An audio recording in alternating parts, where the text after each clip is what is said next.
Ассаламағалейкум, құрметті оқырмандар. Бүгін біз Оңтүстік Кореяның Инчон қаласына келдік. Бұл жерде Қазақстанға және шет елдерге көлік тасымалдайтын компаниялар орналасқан.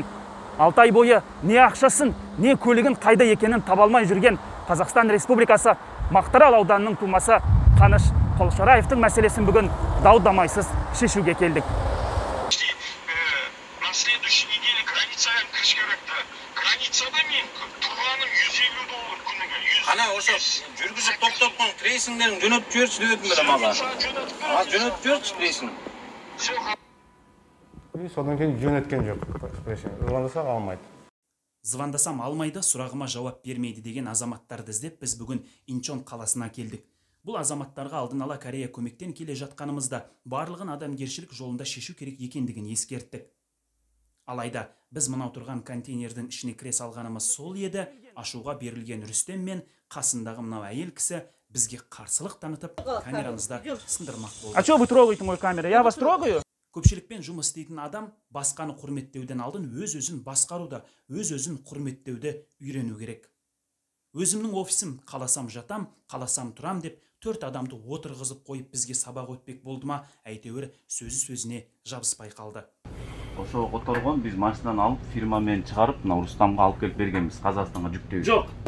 8 миллион 173 миң пул машинага жөнөткөн, hamda yani kiyimlariga 800 ming pul to'lagan.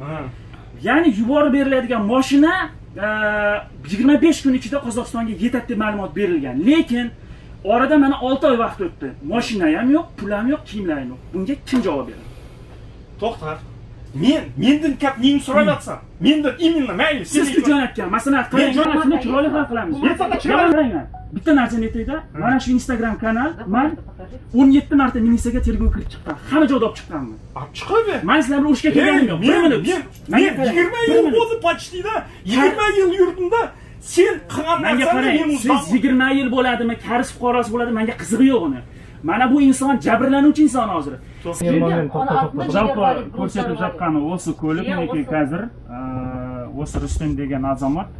Яғни осыны Қытайға жіберген көлік осы болып тұр қазір бізде. Қазір бұл көлік қайда енді? Китайда. Китайда не істеп тұр бұл көлік? Менде кечеғыда последний аносыны дап анау ақшасын алғаннан кейін енді жүрей деп жатыр. Енді жүргіземін оны. Не үшін сол ақша осы уақытқа дейін төленген жоқ?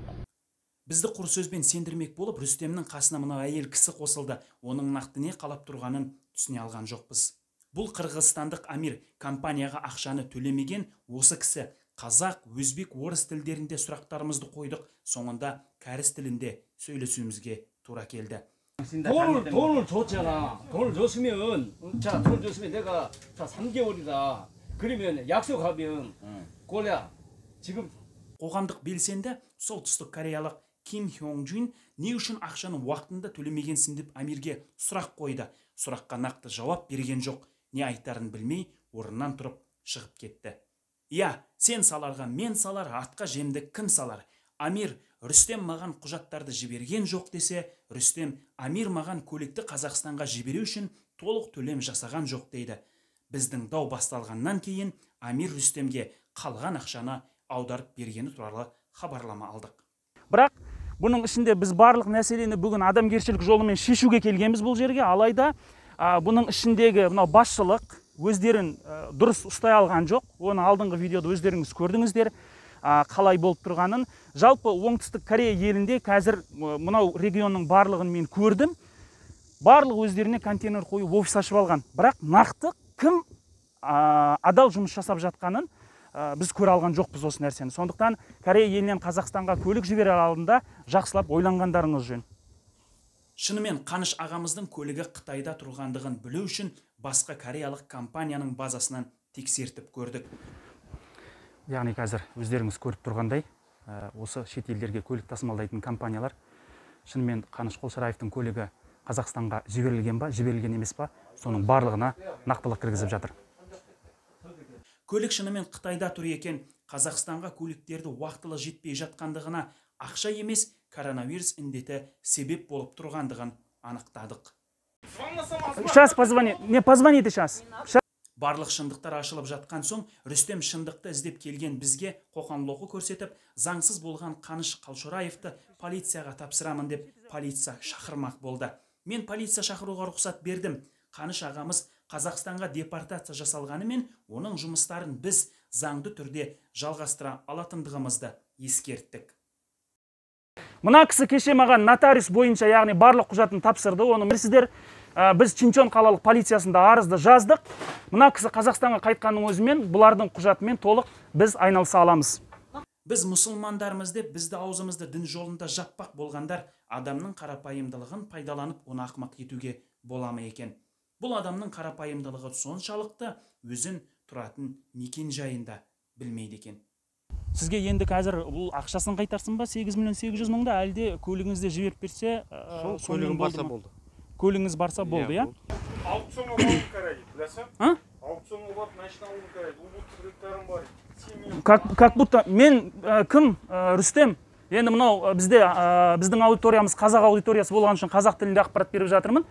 Қазір өзінің 2 сағаттық уақыт кеткен есепке алып отыр да, ал біз бүгін соты болып жатқан қазақстандық 5 азаматтың сотын ертеңге қалдырып, осы жерге келіп отырмыз. Яғни осы адамның мәселесін шешу үшін.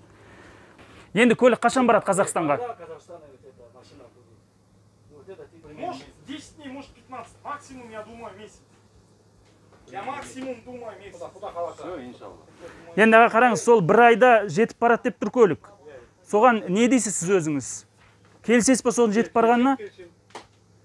Разысыз ғой жалпы? Разымын, сеніп тұрмын, разымын. Hazır mana shu, ya'ni mashina Xitoyda turganligini ofitsial tasdiqlab bergan hujjatingiz, shunaqami? Yo'q, ofitsial tasdiqlangan hujjat. Ya'ni hurmatli o'qirmonlar, meniki o'sha hujjat, mana sizning hujjatingiz ağa, sizning kөлігіңіз resmiy Xitoy memleketinde hozir turgandigi, және 1 aydan keyin kөлік Қазақстанда bo'latындigi turali hujjatingizni aldingiz. Bo'ldi, taqi qanday o'yingiz bor endi? Ешқандай. Bo'ldi, bari yaxshimi? Жарайды, енді қол алсыңыздар, сонымен біз бүгінгі эфирді жабамыз. Жарайды, сау болыңыздар.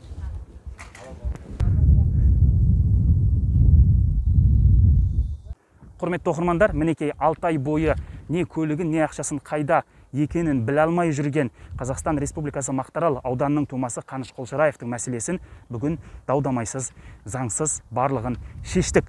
Яғни бұл азаматтың көлігі Қытай мемлекетінде тұр екен қазір. Сол жерде мына коронавирусқа байланысты мемлекеттерге көліктер жіберілмей жатқандығын анықтадық. Бүгін құжат барлығын алдық. Мінекей сіздің құжатыңыз. Енді шамалы сауатты болыңыз. Мынау көлігіңіз 1 айдан кейін Қазақстанға жетеді. Одан кейін бізге міндетті түрде сіз видео, фото отчет жіберетін боласыз. Жалпы бүгінгі көңіл күйіңіз, бүгінгі жағдайыңыз қалай? Соны айтып кетіңіз міне оқырмандарға. Қуаныштымын. Самат, рахмет. Сенің арқаңда біраз нәрсеге көз жеткізіп, құнды құжаттарды алдым. Осының алдында осындай құжаттар алғансыз ба? Жоқ, алған жоқ.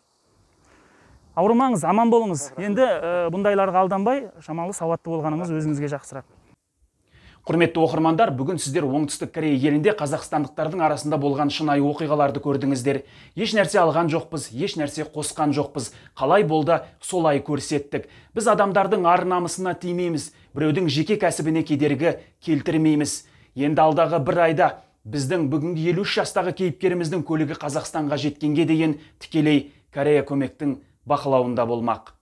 Самат Ахмет, Корея жаңалықтары.